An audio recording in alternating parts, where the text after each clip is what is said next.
All right. Hello, everybody, and welcome. I'm Heidi Roizen, and I'd like to welcome you to the Entrepreneurial Thought Leader Series, presented by STVP, the Entrepreneurship Center in Stanford School of Engineering, and BASES, the Business Association of Stanford Entrepreneurial Students. Today, we're delighted to welcome Miriam Rivera to ETL.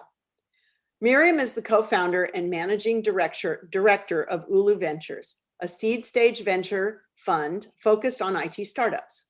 Previously, she was vice president and deputy general counsel at Google, where she joined as the company's second attorney. Her work to simplify contracts helped Google scale from an 85 million to 10 billion company in 5 years. Miriam earned her AB, AM, and JD MBA degrees from Stanford University. She just couldn't get enough of Stanford. She was also a trustee for the university and serves on Stanford's lead counsel and the Stanford Law School Venture Fund. She's been honored with the Stanford Medal, awarded to fewer than 1% of Stanford alumni. She's on the investment committee of Acumen Fund America and is also a Kauffman Foundation Board member and an advisor to the launch with GS Advisory Council, a Goldman Sachs initiative to reduce the investing gap for Black and LatinX founders. Welcome, Miriam. Thank you, Heidi. It's wonderful to be here with you. So great to have you here. So I'm just going to jump right in with questions. Let's get it kicked off with your origin story. Tell us about your journey to Silicon Valley from student to entrepreneur to investor. So my family came from Puerto Rico. So this journey started a long ways across the United States. We were migrant farm workers, and we joke that I was conceived in Florida and born in New York State. But I actually grew up mostly in Chicago before receiving a full scholarship to 10 Phillips Exeter Academy, where I attended for a couple of years. And that's really where the beginning of the college journey began for me, because I'm a first generation college graduate. And it was partly because of teachers that said, you really should go to law school, that I realized, wow, if they think I should be a lawyer, that means I also need to go to college. So I took the scholarship so I would go to a school where most of the kids went to college. I ultimately graduated from the Latin School of Chicago before coming out to Stanford, sight unseen. And really what drew me out this way was, having gone to Exeter, I realized that in the East Coast, there's kind of a lot of old money, there's a lot of old families, and the West felt like it was just an open to anyone to come here. And I think that is really true of Silicon Valley in general, that we welcome people from throughout the world. And so when I came to Stanford, it was kind of a dream come true, frankly. Being from Puerto Rico, I believe that I was cold the whole time I was in Chicago, except when it was 100 degrees and I was boiling. And so it's been a wonderful place for me, feel like I grew up here, because I was only 18 when I came, and I've now been here more years than I care to mention. But the things that really attracted me at the time weren't even the things that I've ended up doing. So I want to say, I thought I would work in the not-for-profit sector. My first career was actually in higher education administration. I worked for Stanford. I worked for the University of California, Santa Cruz. And it was only after I went back to law school and business school that I ended up moving into the tech sector. And boy, what a ride it's been. I'm curious. Google, how big was Google when you went there in terms of employee size? It was 160 people. Oh my God. So it was a small company and definitely a startup. And the funny thing is that I had worked on an IPO as a new attorney at Brobeck, Flager and Harrison in 1995. And in 1995, the internet had 35 million users worldwide. Wow. And there were only $35 million worth of advertising revenue generated that year. And so I definitely feel really old, but it's actually just been very quick. We've now got about 5 billion people on the internet. And I think that so much of my career and life story kind of resulted from having early access to computers at Exeter, And then even here at Stanford, I think we were really ahead of the curve in terms of adopting computers into the, like you just had to at least do your papers on a computer back then. And so that's been, I think, really informative for me as a person that didn't come from a family with a lot of no connections to Silicon Valley. Knew no one, but this school has provided so many opportunities for me to get to know people and to understand technology.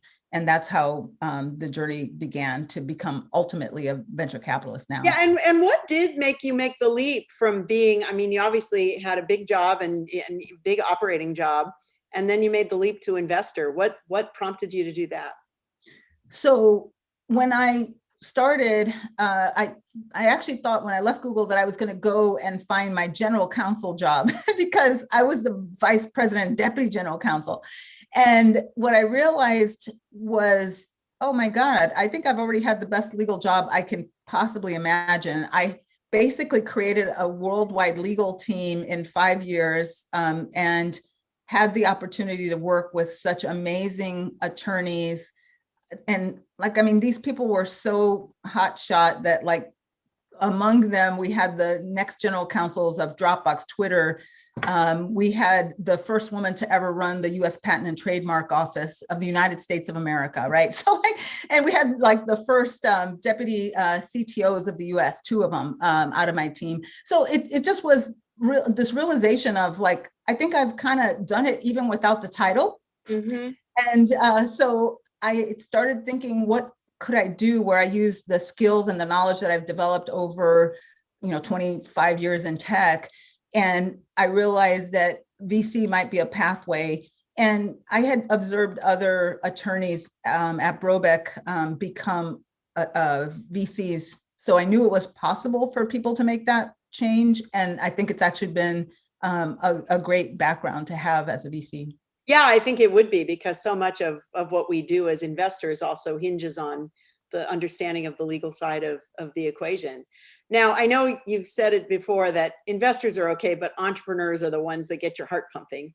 And I'm curious if you can articulate what makes you so passionate about investing in those kinds of entrepreneurs. Who are the founders that get you really excited?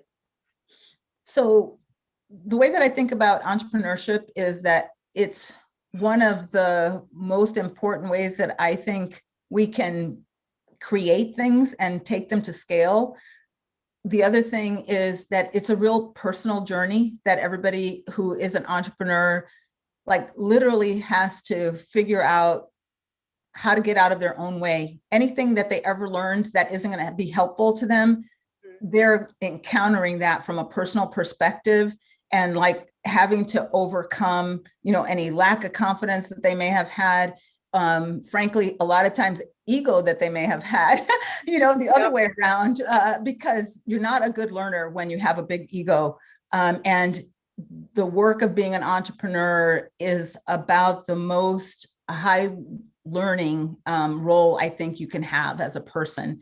And so it's just so exciting to see people going through that journey of building a business and undertaking the personal growth that it takes to become the best leader that they can. Mm-hmm. That's a super exciting part of it for me. Certainly, I love figuring out with technology, how can we commercialize it? How do we monetize it? How do we get it in more hands? I love the partnerships aspect of building a business. We typically work in enterprise software, and enterprise relationships are very enduring. Some of the longest enterprise partnerships have lasted over 100 years. Wow. Right? So you really build a foundation for a business for the long term. And I think that that's part of the special sauce that I bring, is helping the entrepreneur, some of whom are really great technologists, but not many of whom have done actually building a company to scale in that way before. Mm-hmm. Mm-hmm.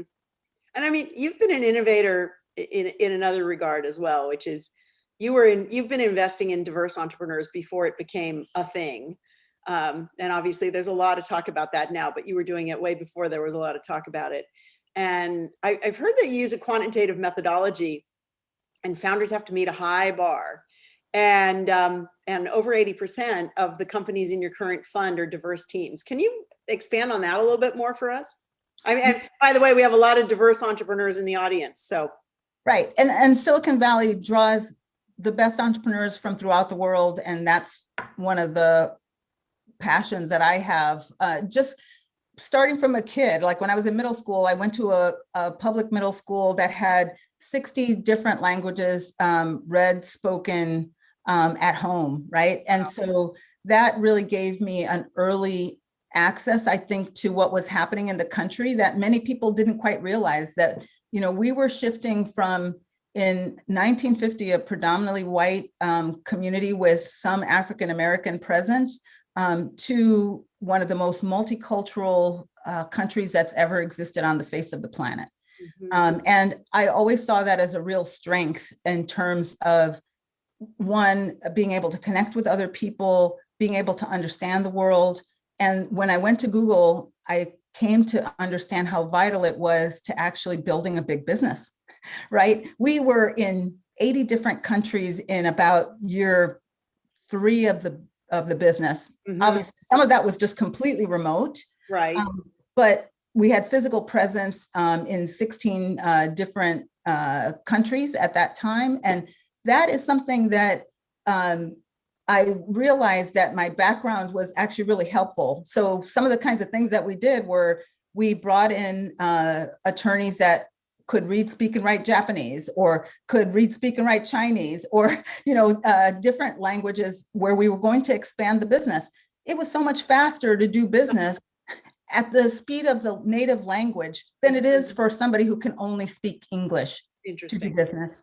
Yeah. So, and I realized that nobody really was commenting on, they were commenting a lot about how Google was so successful, and they kind of missed some of the underlying fabric of what made that possible in that diversity. We also had, of the 13 original VPs and founders, we had 3 women on the team. Wow. It wasn't really remarked on. And every team eventually came to have, and unfortunately it shouldn't be this particular way, but it was typically a senior male and then a right-hand person who was a woman on the team. Yeah. And I saw that, and I realized that that was really an important part of how we got to be so fast growing. And I wanted to do that in venture, because I realized that at that time, you know, 2% of the dollars were going to women. It's still not that much more today, 13 years later. And that we were having people like from Google that were engineers that would go back to their home countries to try to raise capital to start a company. I just thought that was insane. Yeah, yeah. Well, and I mean, you're highlighting something. I'm always shocked at this myself. And I remember thinking when I first started doing business with Google and being aware of the people in the leadership roles at Google, that it was a more diverse company than I remember other companies being at the time. But that said, Silicon Valley is notoriously bad when it comes to diversity, both women and people of color. What are your thoughts on the state of DEI in the Valley as a whole, as, you know, not only for founders and the kinds of founders you fund, but for employers and employee bases? And how do you have any recommendations for how we can improve that? What we should be thinking about to move that in the right direction? Well, I think a big part of creating a real equality of opportunity and also tapping markets that are underserved is being able to incorporate diverse talent. And, you know, that I think of as having kind of like the Stanford approach is, you need to have T people, you know, where they're really deep in certain subjects, but then they're really broad in other ways. And so I think of, you know, the functional expertise that a lot of us are bringing to work every day as part of our depth of expertise. But then we need to have that breadth, and that includes different lived experiences, different linguistic backgrounds. It includes different cultural backgrounds, because those are the kinds of things that are going to help us respond to the market, which is a different market today than it was in 1950. You wouldn't know that from the color of venture capital, and you wouldn't know that from the gender of venture capital. But it's like a completely different world. And venture capital looks like 1950s America, where almost everybody that had a college degree was essentially a white man. And so from my perspective, if you really are actually a true capitalist, you should be looking for the opportunities that people are overlooking, and diversity is one of those in our country. When you mentioned our methodology for making decisions, we use a very quantitative approach to making decisions, both because it helps us to generate better predictions around the value of companies at a point in the future, because we're looking, 5 to 15 years out, really. But it also helps us to do a better job of asking all entrepreneurs relevant questions about the downside and upside risks, to be able to parameterize their knowledge of the market, of the size, the consumers, the market segments, so much better. And we know from studies that are more available now that when we have people asking women questions about venture companies, they will ask a lot more downside questions. That includes women VCs. Mm-hmm. So you need methods to overcome your own bias so that you can actually do a better job.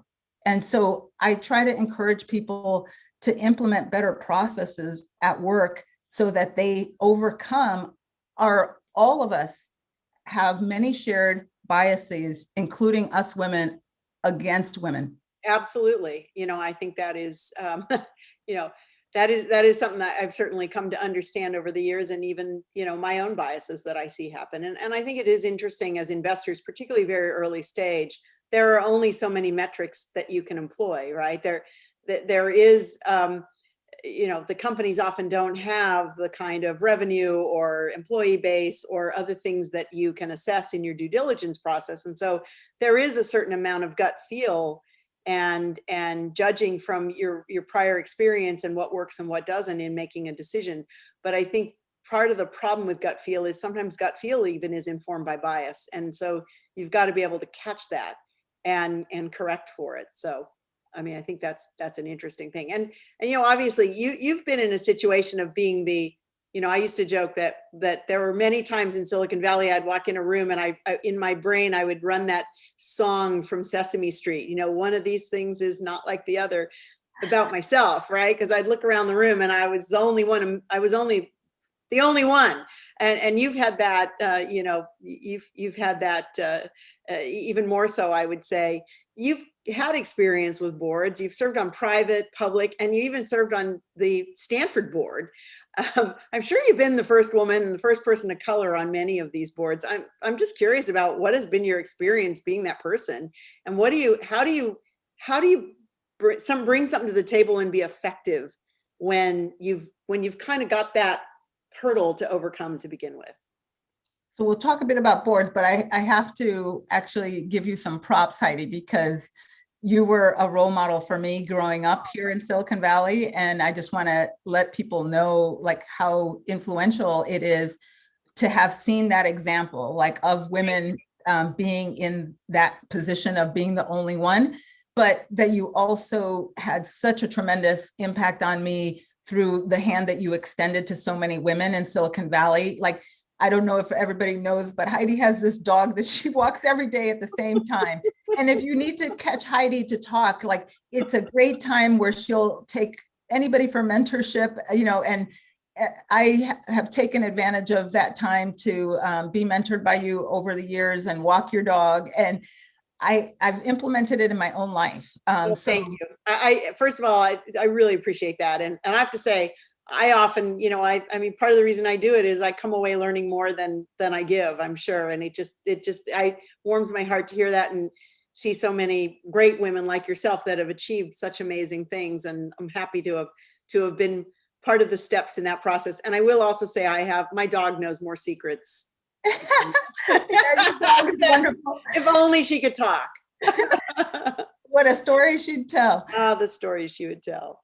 But yeah, and I ran across Heidi for the first time when I was applying to be a junior trustee, or like the 25 and under trustee, and I had an interview at your house. And so I remember aspiring to be on a board for a long time. I was fortunate as an early entrepreneur, like in the late 90s, I had started a company with 5 other folks from Stanford, and it was a venture-backed company. And so one of the things that I asked was to actually be able to attend the board meetings, as I was the CFO and I was a secretary to the board.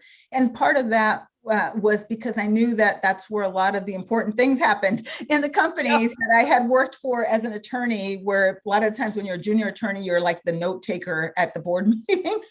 And so I had already seen as a junior attorney how important the decisions were that were made at the board level. And also I really learned so much from just listening to people that had been in the work world and in tech for decades at times. And so I knew that that was something that I wanted to incorporate very early into my professional life. And so starting in my 20s, I was at least a secretary of the board and listening to the board. Right. And so that's been incredibly helpful, because a lot of this is kind of wisdom that you acquire over time. And so the more people that you are hearing talk about the hard things that happen on boards, and firing CEOs, or, issues with the company and cuts and other things that need to happen at the board level, I think the more you're prepared for the reality of actually running these startup companies. And you're also aware of the blind spots that we all have in terms of not wanting to face really hard decisions that you often have to make in hard times. And so I've been really fortunate to have had early experience. And then I've served on a lot of boards now because of Ulu Ventures and being a VC, probably more so than anywhere else. But I've also had significant not-for-profit experience, which has also been a tremendous learning opportunity for me. And for whatever reason, I seem to join boards right at around a major crisis in life. So I joined the Stanford board in 2008, which, if anybody remembers, 2008 was kind of a critical time, and we were essentially having to do layoffs at Stanford. Cash flow was very difficult because you couldn't liquidate assets for the life of you at that moment, because everybody had special provisions that basically said, like, in certain times we can slow down how quickly you can exit investments, and even with a AAA credit rating, Stanford had a very difficult time getting short-term debt in the markets, even though it had been in that business for a long time. And then, I joined and became the investment committee chair at the Kauffman Foundation about a year ago. So guess what happened? So I got to join right at the beginning of a pandemic and one of the most volatile periods in stock history. So I have felt like, boy, my not-for-profit experience has been gold also in terms of learning to run organizations through crisis. Yeah, well, you are the manifestation of the proverb, may you live in interesting times, right? Absolutely. I have found that often too. I joke about, we in fact, I don't know if you find this, but I find this as an investor. I mean, we often joke about the fact that the first board meeting you go to is when you realize that the problems, right? That all of a sudden, oh my God, what do you mean? What do you mean this isn't going to ship, or Right, exactly. Or we only have 4 months of cash. Yeah. So switching back to the other side. I mean, we have a lot of entrepreneurs in the audience, or future entrepreneurs. What's the biggest advice you'd give to them in terms of looking for funding? I think of looking for funding the same as looking for customers. You basically have to find a person who's a very good fit for what you're selling. Mm-hmm. And I noticed that, people want to cast a wide net when it comes to funding, but it's important to really look at what it is that they fund. So, for example, you probably don't want to send me your life sciences investments. It's not something that I have as much background in as I have in tech. And the same kind of thing with a lot of consumer packaged goods. Like, I am probably not going to be investing in the next potato chip, lab manufactured or otherwise. So I think, that's the most important thing. The other thing is to try to identify the route to an investor that will get you the most high probability of getting a meeting. And by that, I mean, you have to look at your networks, and LinkedIn has made this, frankly, so much easier, because it's the same kind of prospecting you would do to figure out, how do I get in front of this customer that I want to get in front of? Mm-hmm. And so you're trying to work backwards from the person through the networks that he or she has to your own networks. And then you're trying to find which person do I know that has the deepest relationship with that person that can say, you should take a meeting with these people. And because that person is the one to say it, they will take that meeting. Mm-hmm. Mm-hmm. Then the other thing is, when you're selling VC, it's not all about the pitch. I know there's the 30 seconds that you're supposed to have the story. I want to be able to understand. You also have to have a well-populated data room that actually supports and provides evidence for the fact that your business is doing all the things that you say it's going to do. Mm-hmm. And I notice that a lot of the times people think of their data room as a secondary consideration in fundraising.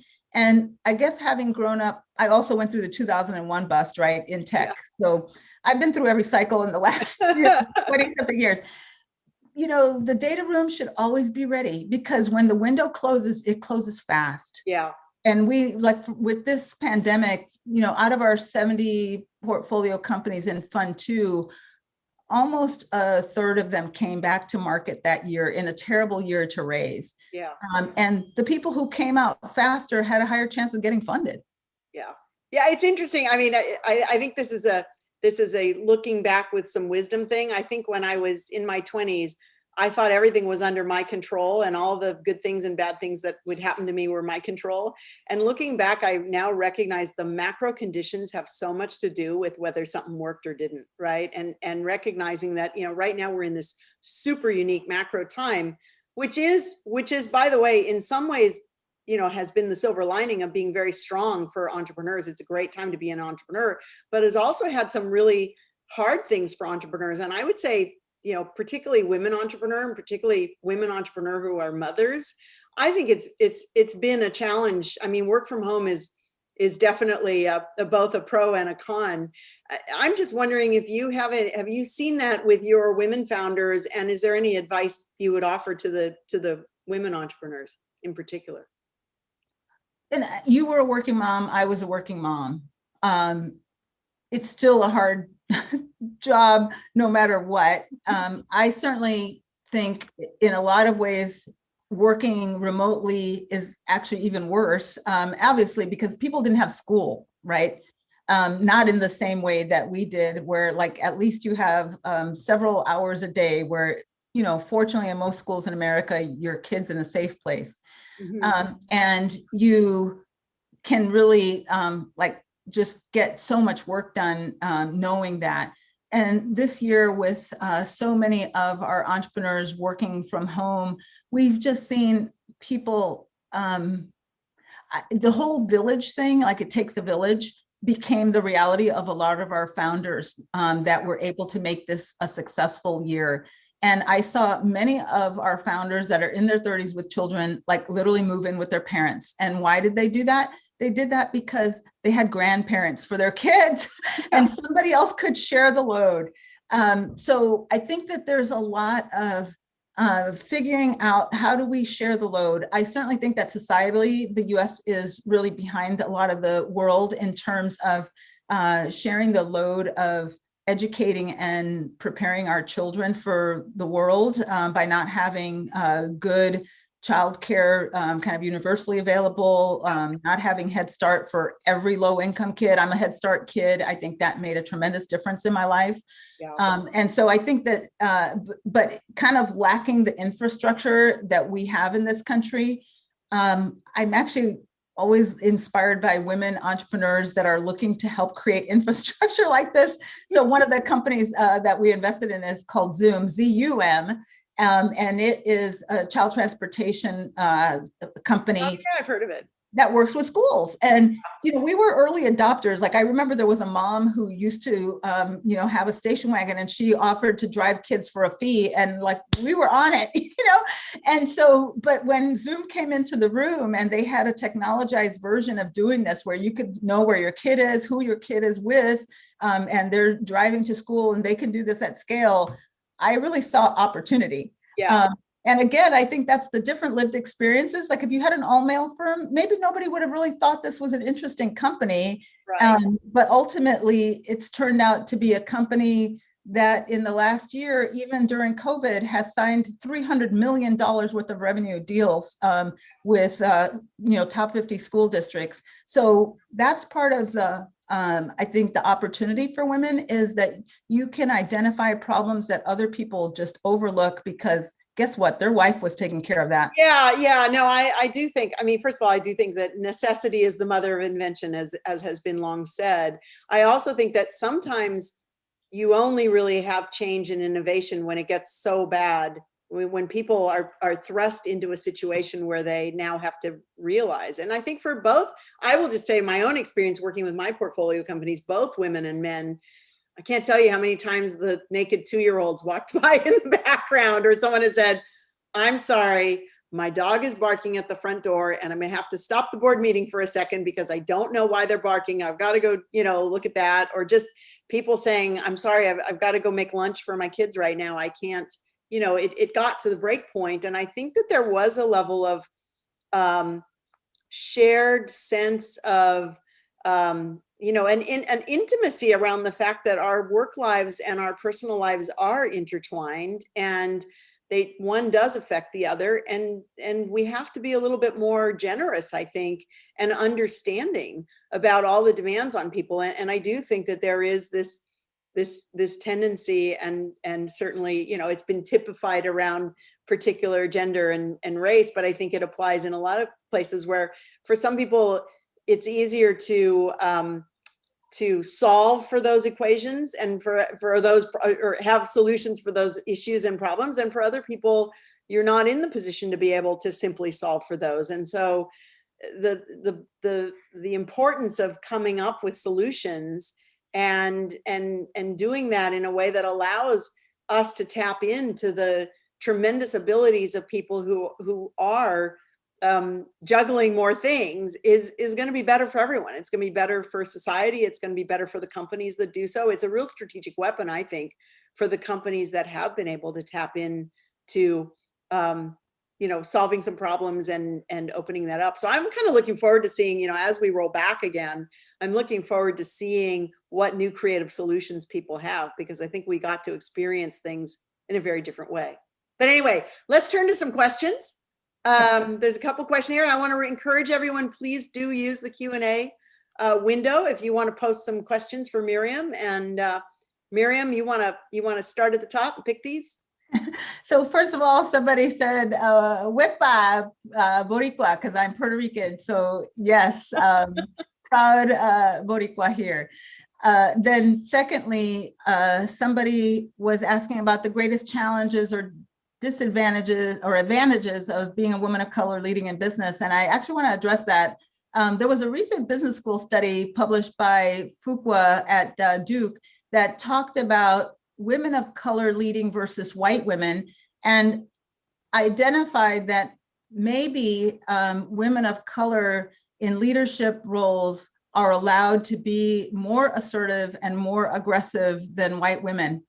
And so I never really knew that, but what I did know is that coming up in the business world, I had kind of your typical, even though Puerto Ricans are US citizens, it did feel like immigrating, to the mainland when you come from a different place.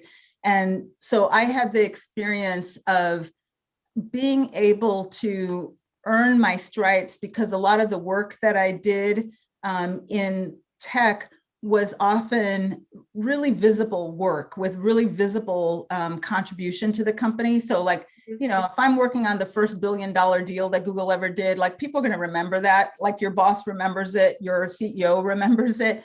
And so over the years, Malcolm Gladwell talks about in Outliers that people get idiosyncratic credits, meaning that if you are you develop that credibility because of the things that you contribute in a culture, then you're given more leeway within that culture to do unusual things. And so I remember I took my maternity leave for my second child during the IPO. Wow. And I actually took it in part because I had established a department that was 50% women during a time when the California bar was only 35% women. And I knew that if I didn't actually embody the change that I wanted to see, that women would be told, you can do it all, but you have to give up everything. And I had already done that with child number one. I had my first child on a Friday. I went back to work on Monday as a startup founder.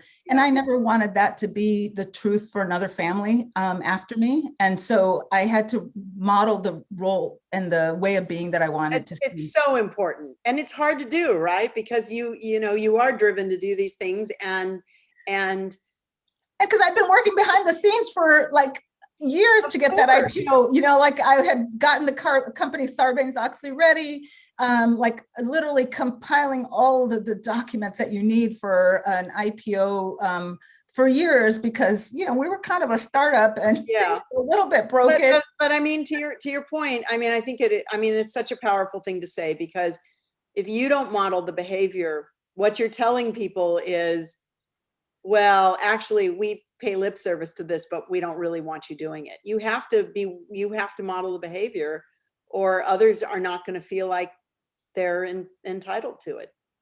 That's right. And so I think that's been one of the things that I've learned. And I know you had to probably do this. That there's kind of the superwoman myth, and it's not a myth. It's superhuman to have to raise young children, nurse, and like work on $1 billion deal where you hardly sleep at night for an entire week. Yes. That is hard. That is. There are biological, again, we won't go too deep in the weeds on this, but I remember, I had both my children while I was a CEO, and luckily I did have an office with a door. But people used to just open my door and walk in all the time. And I finally hand wrote a little sign that said, breastfeeding, enter at your own risk. Nobody ever entered. Go ahead, walk in. But I got to bring my kid to work, my baby some days, because that was just the way it was. That's the way it was when I was a startup founder as well. And frankly, when we had a Series B, the VCs did not want a husband and wife team. And I remember then we were a husband and wife team, and we still are at Ulu Ventures. We've been working together 13 years at Ulu. And we worked for 2.5 years as startup founders. There was a lot of bitterness and a lot of pain around that, because like you start a company and it is like really important to you, and you make every sacrifice, like you're bringing your kid to work, you're doing everything that you can to make it happen, and then to be dismissed because of your marital status was kind of difficult. Yeah. But it really opened the door for future opportunities. I ended up getting a role with LatinX general counsel at Ariba, which was an enterprise software company that eventually sold to Oracle, I believe, or SAP. Sorry, don't remember. But I wasn't there at the time. But he was a tremendous role model to me, and that helped me get the job at Google and be successful in the job at Google. And that changed the trajectory of my personal life and created the opportunity to found Ulu Ventures and to extend that hand, as you have done, to so many women and so many people of color. Yeah. And I do think, and that is another important thing too. I've had the hand extended to me in my career as well. And many of the people who handed me an opportunity were the men I worked with. This isn't about, this is about raising everyone up. This is not about only particular, I want women to help women, but I want men to help women too. And I help a lot of men as well. So yes, it's not about limiting. It's not about limiting. It is totally about expanding. And, my first partner that I worked for out of law school, business school, Tom Kellerman, still a practicing attorney, he had a team that for the first time in that firm's history had 3 women on it. Wow. He was a tremendous role model as well, and a person that has influenced my whole career. And then Gabriel Sandoval, who was at Ariba, also a guy, but it's just been, so it doesn't matter who, and I have my white male mentees, lots of those too, but I think it's all about people extending that hand and helping to lift others. Absolutely. Absolutely. Okay. We have 5 more minutes. You have a few more questions. You want to hit a few more here? Let's see. I'll talk about the data-driven approach we use to evaluate investment opportunities. Our approach is called decision analysis. The father of decision analysis at Stanford is Professor Ron Howard, who's now emeritus. But there's a textbook on this, which is also taught by one of his proteges at the University of Chicago. And basically, in business schools, we used to call these classes decisions and data, or trees, because you use decision trees. But it is, instead of looking at it as the numbers are so important, it's the conversations that get memorialized through a model that applies quantitative numbers to everything. So you mentioned, for example, you have to have intuition around making investment decisions. Well, one of the things that we do is we actually quantify our assessments of teams. Like, for example, this team we think has a 85% chance of success, and here's why. That one has a 95% chance of success, and here's why. And what that does is, in a few years, when it's 18 months to 24 months typically, is kind of do or die at the seed level, meaning that you're going to get another round of financing or you're not, typically in that time frame. And so we will know, did the team fight like hell and break up? Did they actually get a next round of financing? Did they actually get customers? And now we can update those numbers. And so we can affect our own bias and learning through that process. And that is one of the ways that we do this. We also look at our pipeline, like how many women are coming into our pipeline? How many people of color are coming into the pipeline? How many people got meetings? How many people got to the second meeting? How many people got to the market mapping or decision analysis process? And how many got funding? And how many dollars did they get? If you're actually watching these things long enough, you will be learning from your own bias and where it's happening. Mm-hmm. Yeah, makes total sense. And is that enough? The next one was, how does the JD contribute or a drawback from your approach? It's so incredibly helpful, because I practice commercial law, and every dollar that you're earning in most companies is papered by some sort of contract. So for me, it gave me negotiating skills. It gave me understanding of deal structures. It gave me the ability to negotiate my own deals against the biggest companies in the existence. So I found that to be quite helpful as an entrepreneur, even back in the 90s, when little Miriam is, negotiating a deal with Eli Lilly and Company, and I'm retaining our IP rights, and I'm getting cash up front. And, so it felt really empowering to me. I certainly think that one of the things you have to be cautious of as a lawyer and a VC is, I didn't realize how sensitive entrepreneurs were about their companies. Like, they literally feel like it's their baby. And if you have anything that you would negotiate hard, they might take it as like, you just called my baby really ugly.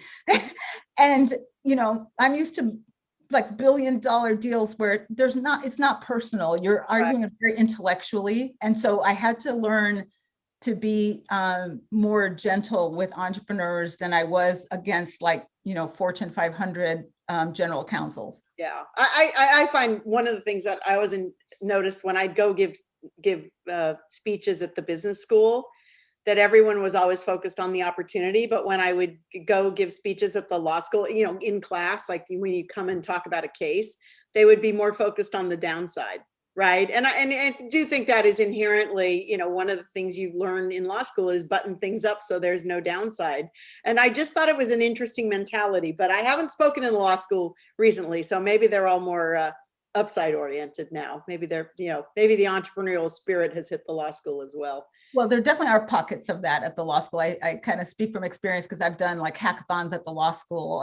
And also somebody's asking about, aren't there other ways besides women modeling good behavior to increase gender equality in business, equalize expectations where work and family responsibilities? And I certainly think that there are. And I know in our family, for example, my husband has a very intimate relationship with his daughters and is able to be the primary caregiver for our children, and has been since they were born.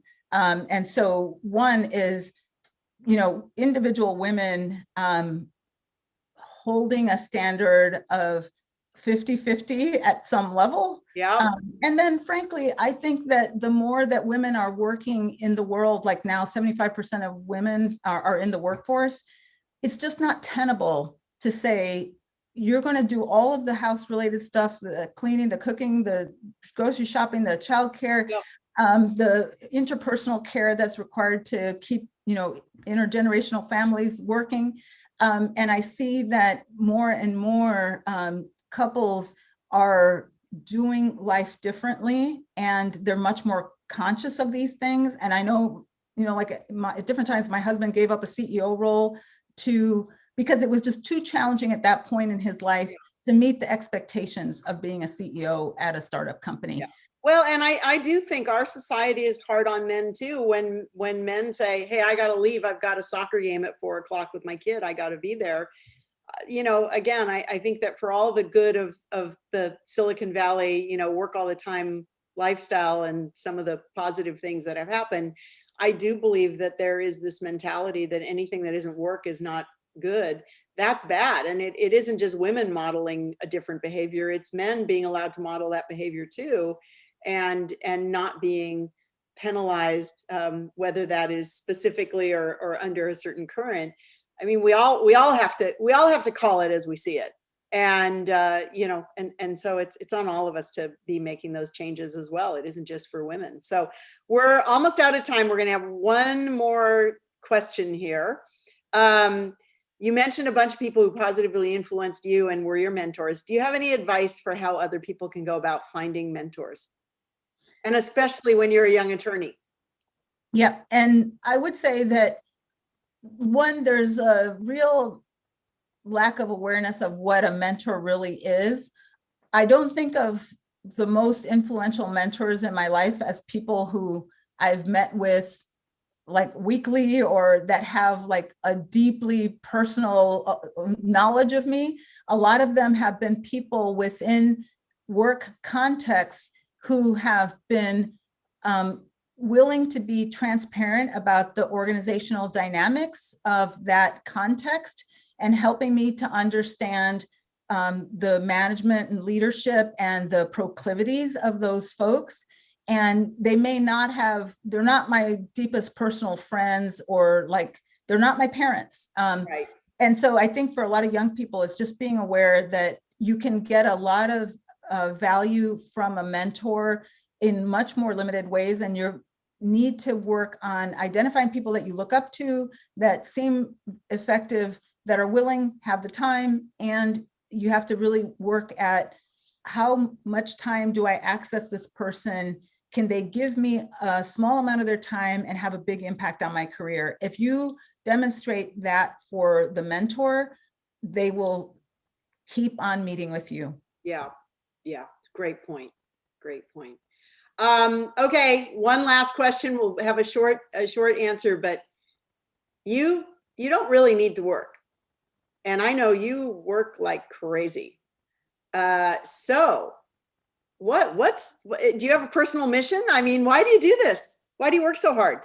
Yeah, my personal mission is to transform access to capital for women and people of color. And by that, I mean underrepresented minorities and immigrants.